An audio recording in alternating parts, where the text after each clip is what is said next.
Hello, everyone. Today we'll be talking about how to handle changes in the fair value of AFS, available for sale, debt securities. So here's a little diagram of the fair value roller coaster. Sometimes the fair value goes up and down, and we have to figure out how to account for these changes. So the first thing we check is the fair value of the AFS debt security less than its amortized cost? And like here I have a little skull diagram. That's how I always write it out, just FYI my notes. Just because the word mort means death and it shows up in amortized. It it's just the way I like to take my notes. But anyway, so is the fair value less than the amortized cost?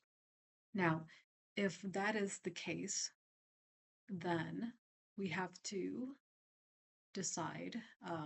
Well, if it is, then we have to decide, do we have to get rid of it? But first of all, let's say that the fair value is greater than the amortized cost, which is a good thing.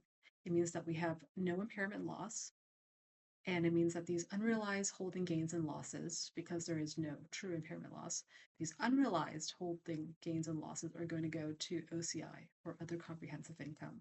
This is on the balance sheet under the stockholders' equity section or the statement of comprehensive income. Now, suppose that the fair value is less than amortized cost.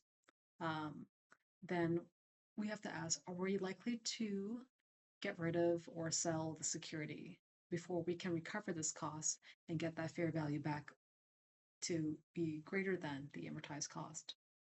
If we can, then we're going to have to write down this security to fair value and report it on the income statement. But if we don't think we're going to get rid of this AFS debt security, then first we have to separate it between two things. So there's credit risk here and market risk here. First off, we have to determine how much of this temporary loss is assigned to credit risk. So credit risk is anything that's tied to your customer base or just how your business is doing internally. Suppose that a customer can't repay their debt. That's an example of a credit risk. Whereas market risk is tied more to the economic flows of the economy in general. So we'll just call that market risk. So first off, check out how much of this temporary loss is due to credit risk. And this amount has to be reported in net income under the income statement as a credit loss. Whereas for the market risk, it's going to be reported similarly to if we didn't have to get rid of this asset. It goes back up to here to this step where we don't report an impairment loss.